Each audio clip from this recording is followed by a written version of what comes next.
Good morning students, कैसे हैं आप लोग? अच्छे हैं आप लोग। तो हम लोग पढ़ रहे थे physics class 10 chapter 1 reflection of light, और आज उसका लेक्चर नंबर 9। पिछले लेक्चर में हमने प्रॉपर्टीज ऑफ प्लेन मिरर पढ़ा और image formation by concave mirror का केस 1 देखा था। तो दोस्तों हमने 6 केस बनाए हुए थे, टोटल 6 केस था।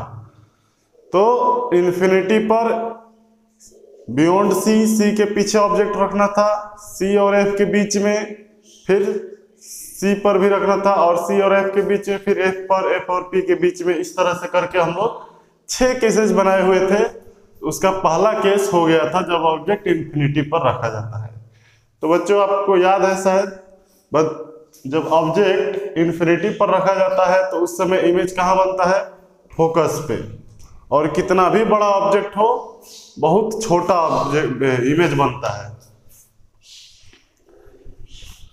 आज हम लोग पढ़ेंगे उसको, आगे की ओर बढ़ाएंगे। नेक्स्ट केस हमारा है केस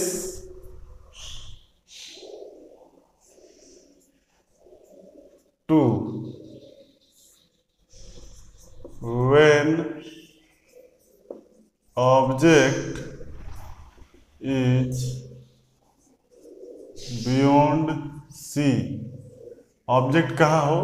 C के पीछे हो, सेंटर ऑफ कर्वेचर के पीछे हो, तो उसको हम लोग देखेंगे। तो पहले एक कॉनकेव मिरर बनाइए। हो गया, बहुत बढ़िया। बाहर से पेंट कीजिए इसको, तो ये कॉनकेव मिरर बन जाएगा। और इसी को अंदर से करते तो कॉन्वेक्स। चलिए,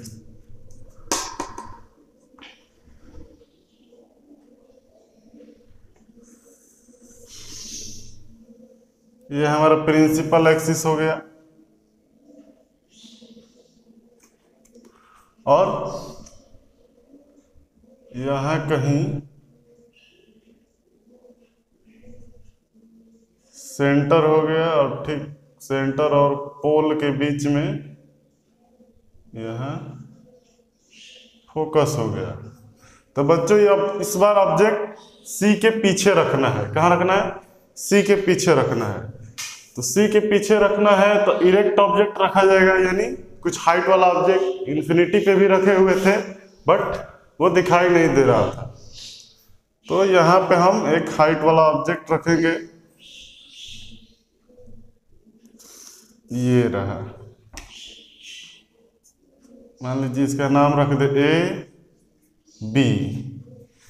तो अब इसका इमेज बनाना है।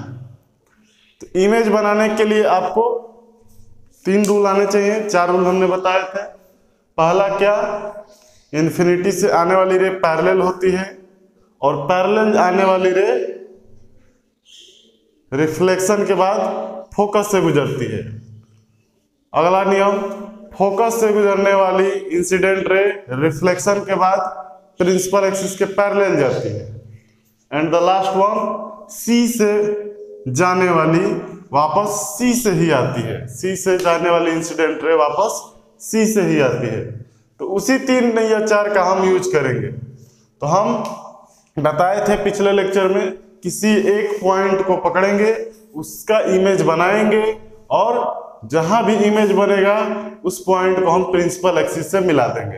तो ठीक वही कार्य करने जा रहे हैं। यहाँ पे भी हम लोगों को वही वर्क करना होगा। इस पॉइंट को हम पकड़ेंगे, एरो का इमेज बनाएंगे, और जहां भी बन जाए उसको प्रिंसिपल एक्सिस से मिला देंगे। तो एरो का इमेज हम बनाने जा रहे हैं, मतलब पॉइंट बी का इमेज बनाने जा रहे हैं। और आपको हमने बताया था, जिसका भी इमेज बनाना हो वहां से 2 रे निकालिए। कम से कम 2 रे इंसिडेंट होनी चाहिए, ताकि हमको 2 रिफ्लेक्टेड रे मिले। रिफ्लेक्टेड रे से ही बच्चों एंगल इमेज बनता है। तो इसलिए हमें 2 रिफ्लेक्टेड रे की जरूरत पड़ेगी, जिसके लिए हमें 2 इंसिडेंट रे लाना होगा। तो हम पॉइंट बी से 2 इंसिडेंट रे लेकर आएंगे। तो 2 इंसिडेंट रे कैसे भी ले सकते हैं, लेकिन आपको फिर angle I equal to angle R करके दिक्कत आएगा। तो जो बताया गया है उसको फॉलो कीजिए। एक पैरेलल लेकर आइए, पैरेलल एक लेकर आइए।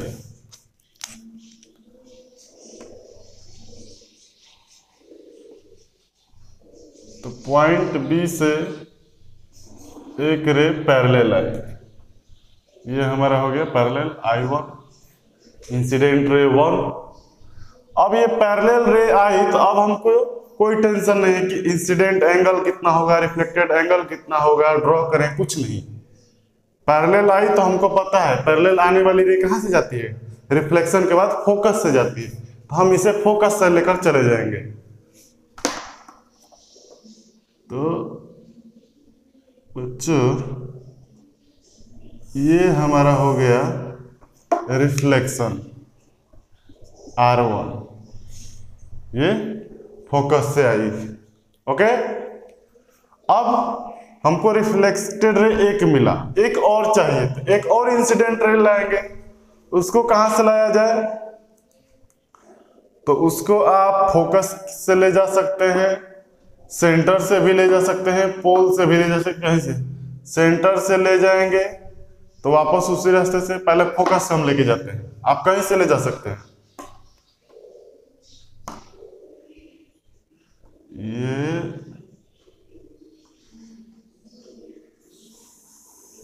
फोकस से चला गया I2। तो बोलिएगा बच्चों यहाँ कट की नहीं, ये रिफ्लेक्टेड रे है और ये इंसिडेंट रे, हमें कट किसको कराना है, दोनों रिफ्लेक्टेड रे को। ये R1 हो गया, R2 अभी लाना है। तो चूंकि फोकस से गया है तो फोकस से जाने वाली रिफ्लेक्शन के बाद पैरेलल आती है। बस यही 3 रूल आपको याद होने चाहिए बच्चों, कोई भी इमेज डायग्राम आप बना सकते हैं। तो फोकस से गुजरने वाले प्रिंसिपल एक्सिस के पैरेलल जाएगी, तो यहां से ये इस तरह से प्रिंसिपल एक्सिस के पैरेलल, प्रिंसिपल एक्सिस के पैरेलल आ गई R2।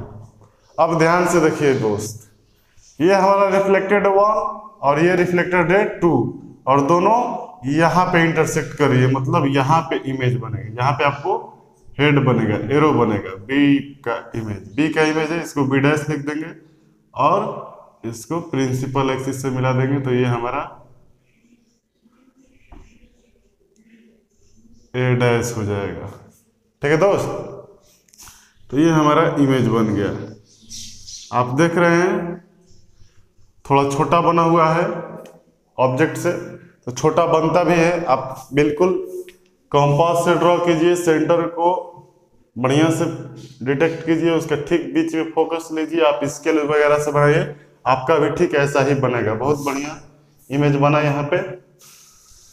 तो हमने क्या क्या, एक पैरेलल ले गया और फोकस से लाया, एक फोकस से ले गया, पैरेलल ले गया, इंटरसेक्ट यहाँ की, यहाँ इमेज बन गया किसका, तो बी का। और बाकी बॉडी का बनाने के लिए हम बोले थे प्रिंसिपल एक्सिस से मिला दीजिए, तो हमने प्रिंसिपल एक्सिस से मिला दिया। तो ये हमारा ऑब्जेक्ट था, क्या है ऑब्जेक्ट, और ये हमारा इमेज, आई लिख दे रहे हैं, इमेज है, इमेज दिख रहा होगा, नहीं दिख रहा है तो सुन लीजिए, इमेज है, इमेज। और अब इसका कहाँ सिचुएशन देखना है, पोजीशन देखना है, कहाँ ऑब्जेक्ट रखे, कहाँ बना, तो आपको बताया तो यहाँ नीचे किसी डायग्राम के इस साइड या इस साइड आप ये 3 बातें लिखिएगा। Position of object, position of image, nature of image. ठीक है, position of image, position of object and nature of image. तो आप बताइए दोस्तों, यहाँ पोजीशन ऑफ ऑब्जेक्ट में क्या रखा जाएगा, तो पोजीशन ऑफ ऑब्जेक्ट में वही चीज रखा जाएगा जहां हमने ऑब्जेक्ट को रखा है। तो ऑब्जेक्ट कहाँ रखा है, सी के पीछे रखा है, तो पोजीशन ऑफ ऑब्जेक्ट हो जाएगा बियॉन्ड सी, सी के पीछे। पोजीशन ऑफ इमेज, इमेज कहाँ बना, तो इमेज देखिए तो सी और एफ के बीच में बना है, तो हम कहाँ रखेंगे, सी और एफ के between C and F, centre of curvature and focus of the curvature. Nature कैसा बना, तो देखिए सचमुच में काटी है, खुद से काटी है, रिफ्लेक्टेड रे खुद इंटरसेक्ट की हुई है, तो यहाँ पे ये रियल बनेगा। कैसा बनेगा, रियल बनेगा, रियल। और देखिए दोस्त उल्टा बना हुआ है, ऑब्जेक्ट प्रिंसिपल एक्सिस के ऊपर की ओर जा रहा है, तो ये नीचे की ओर है इसका हाइट, तो इन्वर्टेड है,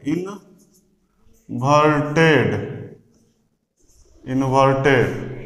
और क्या है दोस्त, हाइट ऑफ ऑब्जेक्ट और ये height of image, height of object ज्यादा है यानी इमेज छोटा बना है। क्या लिखेंगे यहां, स्मॉलर देन ऑब्जेक्ट, या फिर लिखेंगे डिमिनिश्ड, छोटा बना है। हाईली डिमिनिश्ड नहीं लिखेंगे, हाईली डिमिनिश्ड यानी पॉइंट ऑब्जेक्ट, और वो कब बनता है, जब इंफिनिटी पर रखा जाता है तब बनता है। तो ये हमारा केस 2 था, जिसमें हमने देखा सी के पीछे ऑब्जेक्ट को रखा तो इमेज कैसा बना और कहां बना। तो नोट कीजिए इसको।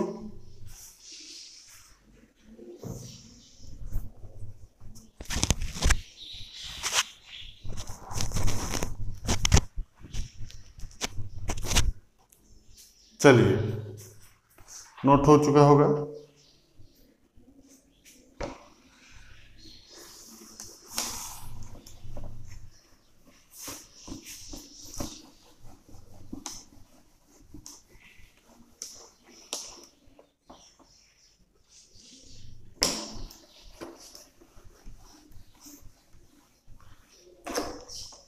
अगला हमारा है बच्चों केस 3। केस 3 में हम कहाँ रखेंगे इमेज को, तो पहले केस में इंफिनिटी पर रखा, फिर इंफिनिटी से इधर आकर सी के पीछे, इस बार सी पर ही रखेंगे। कहाँ रखेंगे दोस्त, सी पे ही रखेंगे। तो सी पर रखेंगे तो देखेंगे हम कहाँ बन रहा है। प्रकाश स्केल का यूज कीजिए, प्रोटेक्टर, और प्रोटेक्टर मतलब क्या, चांद। कंपास का यूज कीजिए और स्केल का यूज कीजिए, फोटो अच्छा बनेगा। When object is at centre of curvature, centre of curvature जिसको सी बोलते हैं, जब ऑब्जेक्ट को वहां रखा जाएगा तो ये हमारा केस 3 हो जाएगा। ओके, तो ये हमारा कॉनकेव मिरर हो जाएगा। थोड़ा ढंग से बने,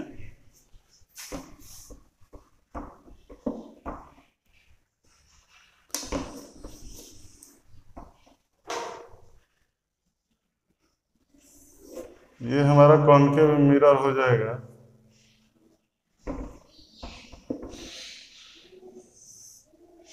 ठीक है, ये हमारा कॉनकेव मिरर हो जाएगा।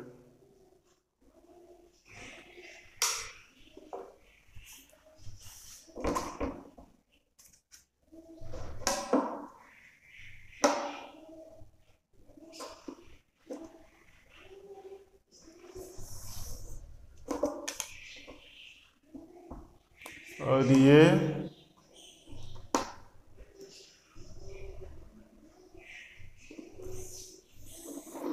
प्रिंसिपल एक्सिस, मिरर को पेंट कीजिए बाहर से। तो ये कॉनकेव मिरर हो गया बच्चों, और ये हमारा प्रिंसिपल एक्सिस, जहां यहाँ पे हमारा सेंटर है और ये हमारा फोकस है। ओके, चलिए इस बार ऑब्जेक्ट को सी पर ही रखना है। कहाँ, सी पर ही रखना है। तो ये हमारा ऑब्जेक्ट हो गया ए बी। सिमिलरली इस बार भी करेंगे, बी का फोटो बनाएंगे और जो भी बना, जहां भी बना प्रिंसिपल एक्सिस से मिलाएंगे। तो पॉइंट बी से हम 2 इंसिडेंट रे निकालेंगे हर बार की तरह। एक पैरेलल लेके चलते हैं एक पैरेलल लेके चलते हैं,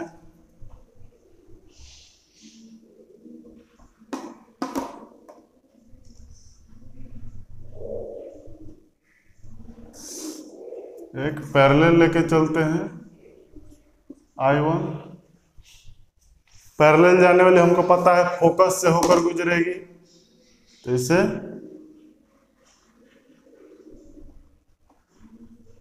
फोकस से मिला दिया जाएगा।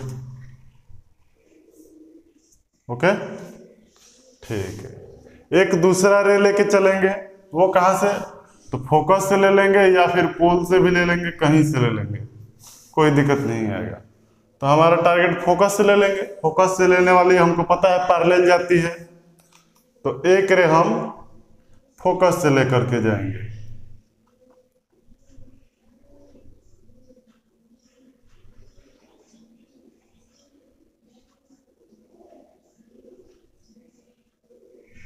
एक रे बच्चों फोकस से लेकर के जाएंगे I2। ये हमारा R1 था, ये I2 आ गया। तो अब इसका रिफ्लेक्शन पैरेलल होगा, तो प्रिंसिपल एक्सिस के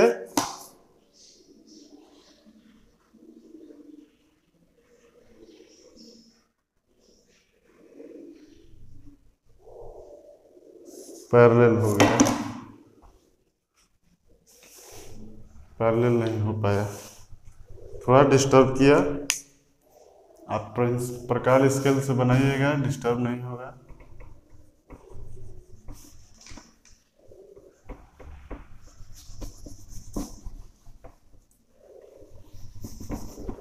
सॉरी दोस्तों, ये हमारा मिरर हो गया।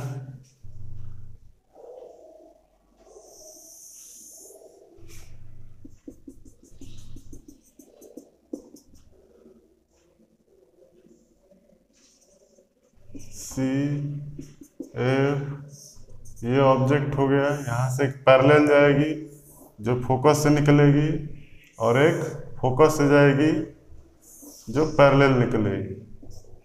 थोड़ा तिरछा तिरछा। तो ये फोटो जो बनता है दोस्त, वो C पे ही बनता है। कहाँ बनता है?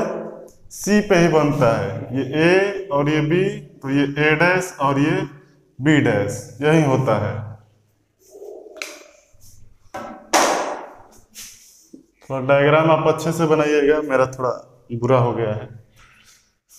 सो पोजीशन ऑफ ऑब्जेक्ट, कहाँ रखा गया है ऑब्जेक्ट को? At C। Position of image at C, ये भी C के पास बना है। नेचर ऑफ इमेज, सच में काटा है दोस्तों, या फिर उल्टा जब जब बने रियल समझो। Real inverted and same size. क्या होगा दोस्त? सेम साइज होगा। ड्रॉ कीजिए, इसको ड्रॉ कीजिए।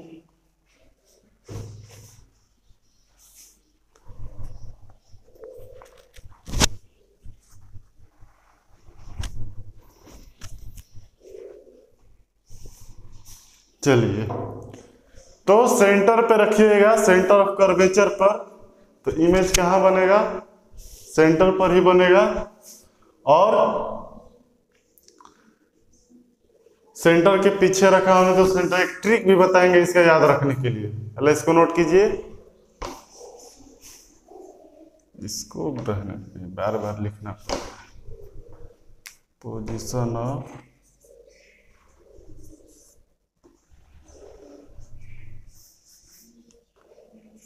Image, image.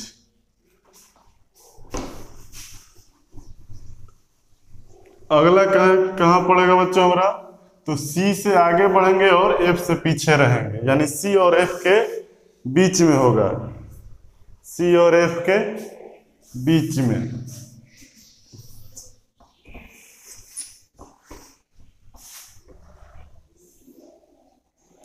When object is placed between C and F, C और F के बीच में जब ऑब्जेक्ट को रखा जाए तब उसका इमेज कहाँ बनेगा। तो ये हमारा प्रिंसिपल एक्सिस है। आप स्केल का यूज जरूर कीजिएगा, इसलिए हम फर्स्ट टाइम स्केल का यूज किए ताकि आप मेरे से मोटिवेट होइए। P और ये हमारा हो गया C और ये हो गया F। ठीक है दोस्त, इस बार ऑब्जेक्ट को रखना है C और F के बीच में, मतलब ये हमारा ऑब्जेक्ट हो गया A B। ओके, तो रूल के अनुसार एक रे पैरेलल लेके जाएंगे, पैरेलल ले गए। देखिए मेरा बिना स्केल का अच्छा लग रहा होगा, तो आप स्केल जरूर यूज कीजिएगा। तो पैरेलल जाने वाली हमको पता है कहां से, तो फोकस से गुजरती है, ये फोकस से गुजर गई। ओके, और क्या करेंगे, दूसरा फोकस से लेके जाएंगे जो कि पैरेलल गुजरती है। तो दूसरा फोकस से लेके जाएंगे जो कि पैरेलल गुजरती है। तो ये हमारा reflected ray 1, reflected ray 2, I1 I2। तो इंटरसेक्शन यहां हुआ है जो कि रियल इंटरसेक्शन है। तो बच्चों रियल इंटरसेक्शन है रिफ्लेक्टेड रे का, तो इमेज रियल बनेगा। और हमने बी का बनाया हुआ था तो सो बी यहां बनेगा, बी डैश बोलेंगे, और इस पॉइंट को हम मिला देंगे प्रिंसिपल एक्सिस से। ओके, और ये हमारा ए डैश हो गया। तो देखिए दोस्त इसमें क्या हुआ, जब C और F के बीच में रखा गया तो इमेज C से पीछे बना है। ओके, इमेज कहां बना, C से पीछे बना है। और कैसा बना है, ऑब्जेक्ट से थोड़ा बड़ा नजर आ रहा होगा, बड़ा बना है, और रियल इन्वर्टेड तो है ही। तो पोजीशन ऑफ ऑब्जेक्ट में लिखिएगा between C and F, position of image में लिखिएगा बियॉन्ड C, नेचर में लिखिएगा रियल इन्वर्टेड एंड ऑब्जेक्ट से बड़ा है, ग्रेटर देन ऑब्जेक्ट, या फिर आप लिख सकते हैं मैग्नीफाइड। मैग्नीफाइड है, मैग्नीफाइड मतलब मैग्नीफाई किया गया है, बड़ा है। ओके, तो ये आप नोट कीजिए इसको,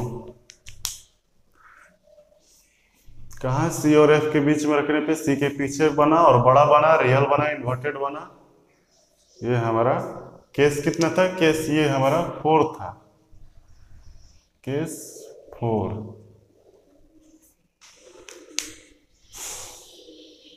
आपको बेसिक 3 नियम याद होने चाहिए। पैरेलल जाएगा तो फोकस से, और फोकस जाएगा तो फोकस से आएगा तो पैरेलल जाएगा रिफ्लेक्शन के बाद, और सेंटर से जाने वाली सेंटर से ही आती है। बस इतना याद रहेगा, कोई भी आप कहीं भी डायग्राम बना लीजिएगा, कोई दिक्कत नहीं आएगा।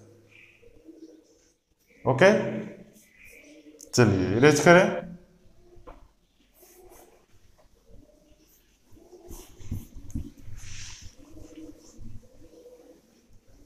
चलिए अगला रूल, या रूल बोल रहे हैं, अगला केस हमारा क्या है कि जब केस नंबर 5 ऑब्जेक्ट को कहां A पर रखा जाए, कहां रखा जाए, A पर। C और F के बीच में रखे, थोड़ा और आगे बढ़िए। When object is placed at focus, जब फोकस पर इसको रखा जाए तब कैसा होगा। तो ये हमारा हो गया कॉनकेव मिरर, ये हमारा हो गया कॉनकेव मिरर, और ये प्रिंसिपल एक्सिस, ये हो गया सेंटर हमारा, और ये फोकस। इस बार ऑब्जेक्ट को फोकस पे रखना है, ठीक है, फोकस पर रख दिए, कोई दिक्कत नहीं, रख दिए। अब रूल हमारे पास है, पैरेलल लेकर जाएंगे तो फोकस से गुजरेगा, फोकस से लेकर जाएंगे तो पैरेलल गुजरेगा, और सेंटर से लेकर जाएंगे तो सेंटर के अलोंग जाएगा। ओके, अब इस केस में हम क्या करते हैं, बुक में तो पैरेलल ले जाता है, एफ से भी लाता है, कई टीचर बताते भी हैं, लेकिन हम ये यूज नहीं करते हैं। हम इसको सेंटर के अलोंग लेके जाएंगे, पहला रे, और दूसरा प्रिंसिपल एक्सिस से। आप वो भी बना सकते हैं बुक वाला, कोई दिक्कत नहीं है। हम ऐसा मानते हैं कि यदि हम यहाँ खड़े हैं फोकस पे, तो हमसे रे निकलने वाली टकरा कर पैरों से जाएगी। मतलब हमको ऐसा महसूस होता था पहले कि भैया ये रे इधर से टकरा के इधर से कैसे जाएगी, हम खड़े हैं तो हमको छेद कर थोड़े जाएगी। लेकिन धीरे धीरे पता चला कि मिरर स्फेरिकल होता है, कोई एक प्लेन में नहीं होता है, रे इधर से कहीं से भी जाके बना देगी इमेज। तो वो अब क्लियर हो गया, लेकिन अब आदत बन गया तो उसी को यूज करते हैं। तो पहला रे हम लेकर जाएंगे सेंटर के अलोंग। किसके अलोंग? सेंटर के अलोंग। ध्यान दीजिएगा, बाद में कंफ्यूजिंग हो जाएगा इमेज। तो ये हमने लेके गया सेंटर के अलोंग I1। तो सेंटर के अलोंग जाने वाली रे हमको पता है रिफ्लेक्शन के बाद कहां से गुजरती है। तो सेंटर के अलोंग जाने वाली रे रिफ्लेक्शन के बाद सेंटर से ही वापस आती है, पता है हमको। तो सेंटर के अलोंग गई है, तो टकराने के बाद बाबू ये फिर सेंटर के अलोंग ही इस तरह से रिफ्लेक्ट कर जाएगी। ठीक है। दूसरा हम लेकर चलेंगे पोल से। तो दूसरा इंसिडेंट रे यहां हम पोल के पास इंसिडेंट कराएंगे, और ये हमारा इंसिडेंट हो गया, इसको बोलेंगे I2। तो पोल के पास हमने कोई नियम नहीं पढ़ा है कि पोल से जब गुजरेगी तो क्या होगा। तो कोई नियम नहीं पढ़ा है, तो हमारे पास एक फंडामेंटल नियम है जो कभी फेल नहीं होता है, that is angle I equal to angle R। क्या है बच्चों वो? Angle I equal to angle R, angle of incidence equal to angle of reflection. तो हमने इंसिडेंट कराया है पोल पर, तो पोल के पास एंगल ऑफ इंसिडेंस बनेगा। तो एंगल ऑफ इंसिडेंस के लिए तो सर आप बताए थे इंसिडेंट रे आई, तो वहां पे एक नॉर्मल चाहिए था, तब एंगल ऑफ इंसिडेंट बनेगा, एंगल ऑफ रिफ्लेक्शन बना था, तो नॉर्मल की जरूरत पड़ेगी। तो कॉनकेव और स्फेरिकल मिरर के लिए ये भी बताए थे बच्चों कि नॉर्मल हम कहां से ड्रॉ करेंगे, सेंटर से मिला देंगे, यानी रेडियस ड्रॉ कर देंगे, वहीं हमारे सरफेस पे नॉर्मल का काम करेगा। तो बच्चों यहाँ पे हमने क्या किया कि सेंटर से जब पोल की ओर मिलाया तो वो प्रिंसिपल एक्सिस पर ही चला गया, और यही हमारा नॉर्मल है। तो नॉर्मल के साथ मान लीजिए थीटा एंगल बनाया, तो थीटा एंगल इधर से निकल जाएगा। तो यहां से हम लोग क्या करेंगे, समझ में आया ना? यहाँ इंसिडेंट किया, हमको नॉर्मल ड्रॉ करना है, तो सेंटर से मिला देंगे। अब नॉर्मल के साथ जितना एंगल इधर ऊपर बनाया इंसिडेंट रे नॉर्मल के साथ, यानी प्रिंसिपल एक्सिस के साथ, उतना ही एंगल से इधर निकल जाएगा। ओके, तो स्केल वगैरह का यूज कीजिएगा कंपास का, तो आपको पता चलेगा कि ये जो निकलने वाली रे R2 है और ये जो रे R1 थी पहले से, वो दोनों क्या है, पैरेलल गुजरेगी। कैसे? पैरेलल। अब हमको यह भी पता है from 6th and 7th class, 6वीं और 7वीं क्लास से यह भी पता है कि पैरेलल रे किसको कहते हैं। तो पैरेलल रे बच्चों उसको कहते हैं जो जिनके बीच की परपेंडिकुलर डिस्टेंस हर एक जगह पे समान हो, कांस्टेंट हो, यानी यहाँ की परपेंडिकुलर डिस्टेंस, यहाँ की परपेंडिकुलर डिस्टेंस, यहाँ की परपेंडिकुलर, हर एक जगह समान हो। ये हो गया मैथमेटिकल इसका डेफिनेशन। दूसरा लॉजिक यह है, आपको बताया पैरेलल रे never intersect each other, never intersect each other. इनको आगे या फिर पीछे कहीं भी आप बढ़ाइए, ये एक दूसरे को इंटरसेक्ट करने वाले नहीं है। बताया गया था पैरेलल रे के बारे में।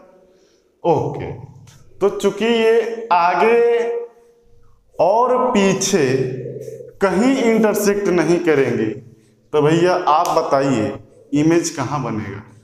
हमें तो इमेज बनाना है, यानी R1 और R2 को इंटरसेक्ट कराना है। खुद से कर दे अच्छी बात है, रियल बनेगा। नहीं कर पाए, डाइवर्जिंग हो, तो हम कराएंगे। लेकिन आगे ये खुद करेगा नहीं और पीछे पैरेलल है, बढ़ाते रह जाइएगा आप, हमसे भी नहीं करेगा, तो फिर इसका इमेज कहाँ बनेगा। अब ये कंफ्यूजिंग टर्म आ गया, इंटरसेक्ट करेगा नहीं और हमसे हो पाएगा नहीं चूंकि पैरेलल रे है। तो ऐसे केस में यहां एक क्या बताया गया, पैटर्न बताया गया जो आपको समझ में आएगा और बहुत अच्छे समझ में आएगा। आप क्या कीजिए, पैरेलल रे कहाँ मीट करती है हम बताते हैं कैसे। आप रोड पे जब ट्रेवल करते हैं, खुला रोड पे, शहरों वाला में नहीं, बीच में नहीं, तो सीधा लंबा रोड हो, खुला नेशनल हाईवे पे आप चले जाइए, तो रोड का किनारा जो है, मान लीजिए उस किनारे से इस किनारे तक 5 मीटर 7 मीटर जो भी है रास्ता, वो हर एक पॉइंट पे ही 5 मीटर 7 मीटर रहता है। थोड़ा सा इधर उधर हो, हाथ से बना होता है, लेकिन पूरा रोड का जो किनारा है 5 मीटर, आप 10 मीटर आगे जाके देखिए 5 मीटर रहेगा, आप 20 मीटर पीछे जाके देखिए 5 मीटर रहेगा। मतलब रोड का जो दोनों किनारा होता है, स्ट्रेट रोड का, सीधा लंबा रोड का, वो क्या होता है, दोनों किनारे आपस में पैरेलल होते हैं। क्या होते हैं बच्चों, पैरेलल होते हैं। आप उनको नहीं, आप आजकल देखिएगा रोड से जो बना होता है उसे 3 बित्ता 2 बित्ता 4 बित्ता 1 फीट 1.5 फीट छोड़कर उजला करके पेंट मारा गया है, उजला पेंट मारा गया है। आप उस पट्टी को देखिए दोस्त, वो पट्टी आपस में क्या होती है, पैरेलल होती है। क्या होती है, पैरेलल होती है। तो अब बताइए, आप यहाँ खड़े हैं, पट्टी एक वहां एक यहाँ, आप 100 मीटर आगे चल जाइए फिर भी पट्टी वहां और यहाँ, दोनों के बीच में डिस्टेंस समान होता है। लेकिन आप एक पॉइंट खड़े होकर देखिए तो आपको ऐसा लगेगा कि ये पट्टी यहाँ 5 मीटर की दूरी पे है, आगे चल के थोड़ा कम हो रही है, थोड़ा और आगे कम लगेगा, होगा नहीं। आप देखिएगा, दूर देखिएगा तो रोड इस तरह से पतला हो जाता है, आपकी उंगली में आ जाएगा रोड। दूर का रोड देखिएगा इस तरह से जा रहा है, तो दूर का रोड जो है वो आपके उस तरह से उंगली में आ जाएगा। आप उंगली में ऐसे देख सकते हैं पूरे रोड को, क्यों, क्योंकि बहुत दूर है। तो क्या वो वहां जाके मिल गया है या नजदीक आ गया है? तो आंसर है बच्चों नहीं। आप जाके वहां देखिए, वहां भी 5 मीटर का फासला होगा। तो ऐसा कॉन्सेप्ट बनाया गया है कि भैया देखिए, यहाँ पे खड़े रह के आप देखिएगा तो धीरे धीरे धीरे धीरे ये मिलती हुई महसूस होगी, ऐसा लगेगा कि मिल रही है। ऐसा लगता है कि आसमान जाके वहां गिर गया है, लगता है ना कि आसमान जाके वहां गिर गया है। लेकिन वहां जाइएगा तो वहां से उतनी ही दूरी पर आपको आसमान फिर गिरता हुआ नजर आएगा, वहां नहीं गिरा है।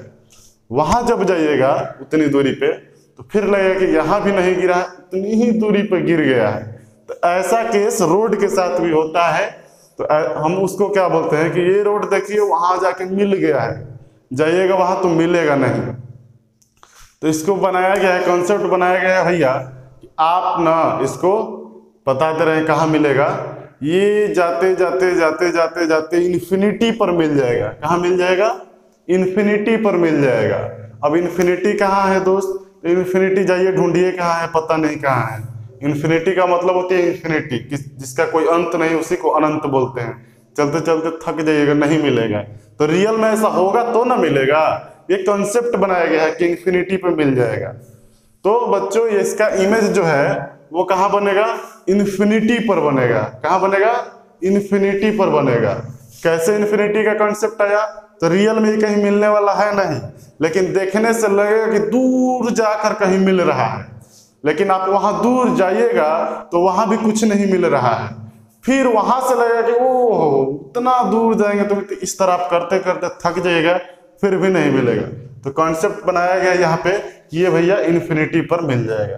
कहाँ मिल जाएगा? इन्फिनिटी पर मिल जाएगा। तो इसका हम इमेज कहाँ बनाएंगे? इन्फिनिटी पे। तो बच्चों इसको भरा जाए। पोजीशन ऑफ ऑब्जेक्ट, हमने ऑब्जेक्ट को कहाँ रखा हुआ है? फोकस पर रखा हुआ है। तो पोजीशन ऑफ ऑब्जेक्ट में हम फोकस भरेंगे। क्या भरेंगे? At focus, at focus. Position of image बच्चों एट इनफाइनाइट, इन्फिनिटी पर। ओके, नेचर कैसा होगा? तो हमने एज्यूम किया कि जाकर मिल जा रही है खुद से, तो रियल ही होगा। हम मिलाए होते तो वर्चुअल होता, तो नेचर इसका रियल होगा।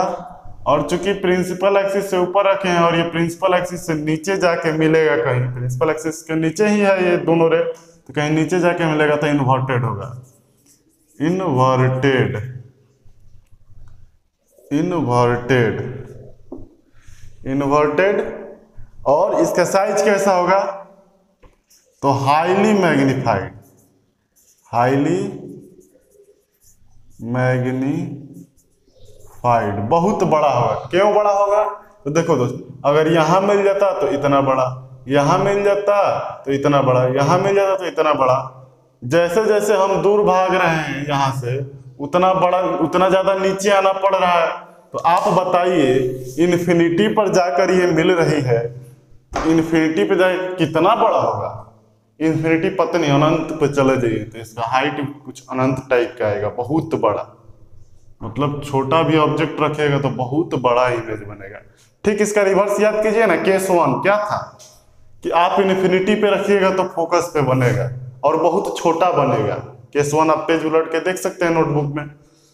तो उसी प्रकार ठीक उसका उल्टा है, फोकस पे रखिएगा तो इन्फिनिटी बनेगा और बहुत बड़ा बनेगा, इस बार उल्टा उसका। तो ठीक अपोजिट है, उस तरह से आप याद रख सकते हैं। बाकी हमने जो कंसेप्ट बताया उसको आप याद रख सकते हैं, कोई दिक्कत नहीं है। तो ये हमारा इमेज फॉर्मेशन हो गया और ये उसका position, position of image and nature of image. तो नोट कीजिए बच्चों इसको, एक बार हम टाइम देख लें।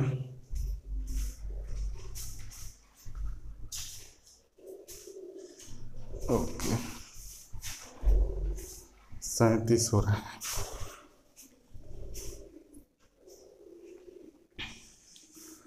एक लास्ट केस बता दे रहे हैं।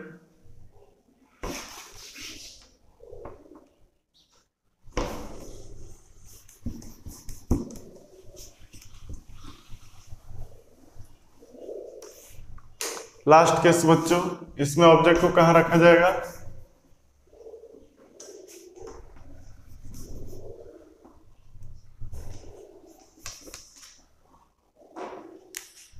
Placed between F and P, F and P, focus और पोल के बीच में। कहा? ये मिरर हो गया, ये हमारा प्रिंसिपल एक्सिस और ये पोल, ये सेंटर और ये फोकस। तो इस बार फोकस और पोल के बीच में A B। इसी में दोस्तों हमारा कंफ्यूजन था। हम मानते थे क्या कि यहां से पैरेलल ले जाएगा तो फोकस से कैसे जाएगा, हमको चीर के जाएगा। तो यही मेरा डाउट था, तो इसलिए हम उसका प्रयोग नहीं करते हैं। लोग क्या करते हैं, पैरेलल ले जाते हैं और यहाँ से काटते हुए, ऑब्जेक्ट को काटते हुए ऑब्जेक्ट को छेद के थोड़े जाएगा। तो यही मेरा मिसकंसेप्ट था। आप बना सकते हैं वैसे भी, कोई दिक्कत नहीं है, इमेज सही बनेगा। तो हम क्या करेंगे दोस्त, एक फोकस के अलोंग ले जाएंगे, ओके, और दूसरा सेंटर के अलोंग ले जाएंगे। ये हमारा बी हो गया। तो एक फोकस के अलोंग लेकर जाएंगे तो इस तरह से जाएगा, आप पोल से, फोकस से पैरेलल कैसे भी ले जा सकते हैं, चेक कर सकते हैं। इमेज वहीं बनेगा जहां मेरा बनेगा। तो आप एक रे फोकस के अलोंग ले जाइए। अब हमको बताइए दोस्त, फोकस के अलोंग जाने वाली रे कैसी होती है, कैसे गुजरती है रिफ्लेक्शन के बाद? तो फोकस के अलोंग जाने वाली रे रिफ्लेक्शन के बाद पैरेलल गुजरती है। यही तो हमने याद किया था, पैरेलल फोकस से पैरेलल, सेंटर से सेंटर से। कितना इजी रूल है। तो फोकस से जाने वाली पैरेलल जाएगी, तो प्रिंसिपल एक्सिस के पैरेलल आ गई। ये हमारा रिफ्लेक्टेड रे 1 है। दूसरा रे लेकर जाइए। ओके, दूसरा रे लेकर जाते हैं। कहां से लेके जाएंगे? तो इस बार सेंटर के अलोंग लेके जाएंगे। क्यों? क्योंकि सेंटर से जाने वाली सेंटर से आती है। वो एंगल एंगुलर से हमको जो डिस्टरबेंस होती थी वो भी नहीं हो पाएगा। हालांकि वैसे भी बन जाएगा, कोई दिक्कत नहीं है, वैसे भी हम बनाते हैं, बट यहां हम इस तरह से बना रहे हैं। तो सेंटर के अलोंग लेके जाइए। ये हमारा I2 है। तो दोस्त सेंटर के अलोंग जाने वाली वापस सेंटर से ही आएगी। सेंटर के अलोंग जाने वाली वापस सेंटर के अलोंग आएगी। तो ये आ गई सेंटर के अलोंग R2। अब बताइए, R1 इधर चला पैरेलल, R2 इधर चला प्रिंसिपल एक्सिस से नीचे की ओर। ये आपस में कहीं मिलेंगे?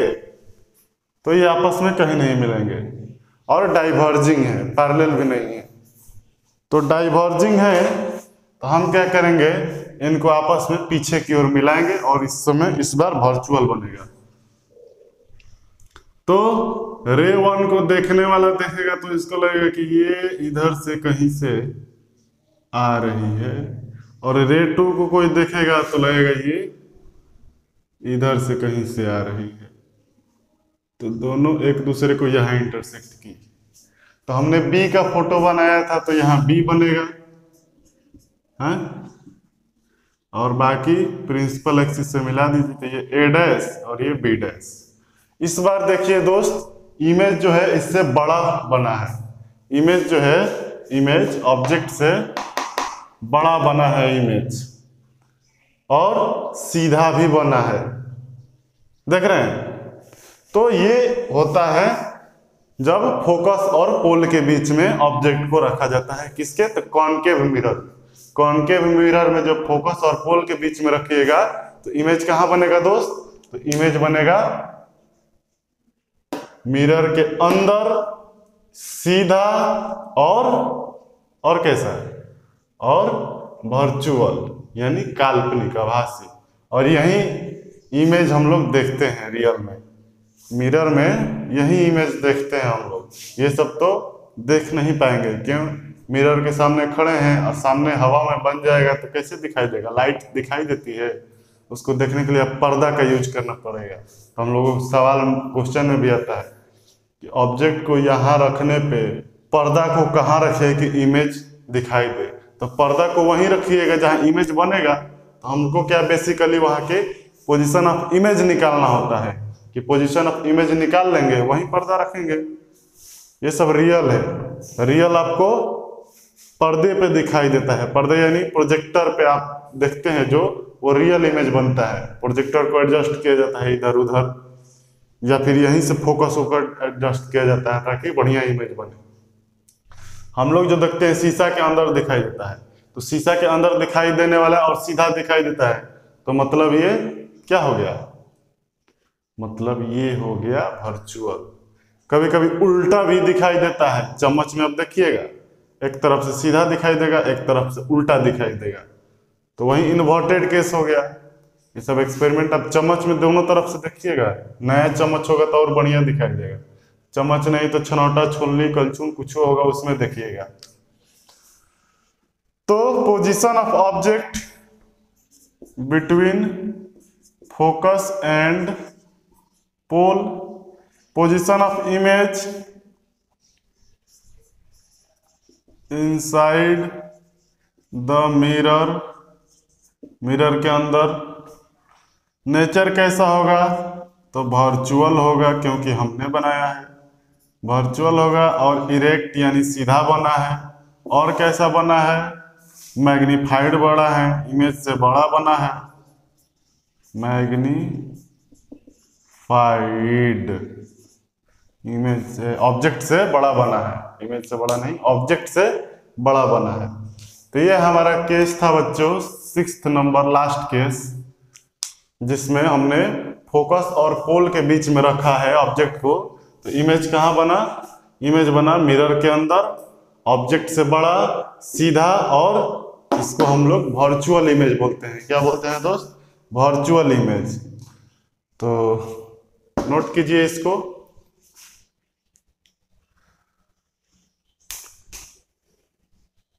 ओके, तो आज के लिए इतना ही। कल हम लोग पढ़ने वाले हैं image formation by convex mirror. Convex mirror द्वारा इमेज फॉर्मेशन होगा। और उससे पहले हम इसकी प्रॉपर्टी को भी देखेंगे। प्रॉपर्टी तो खैर हमने देख लिया है, साथ ही साथ इसका यूज देखेंगे कि कॉन्केव मिरर का यूज कहाँ कहाँ होता है, उसको हम लोग नोट डाउन करेंगे और समझेंगे। उसके बाद हम लोग पढ़ेंगे कि कॉन्वेक्स मिरर इमेज कहाँ बनाएगा, कॉन्वेक्स मिरर द्वारा इमेज कहाँ बनता है, और उसका यूज देखेंगे। ओके दोस्त, तो कल हमारा क्या पढ़ने वाले हैं? इसका use and image formation by convex mirror, और टाइम बचा तो उसका भी यूज देख लेंगे, कोई दिक्कत नहीं आएगी। तो ओके, बढ़िया है, पढ़ते रहिए। बेस्ट ऑफ लक, तैयारी कीजिए, रिवाइज जरूर करते रहिएगा। Thank you.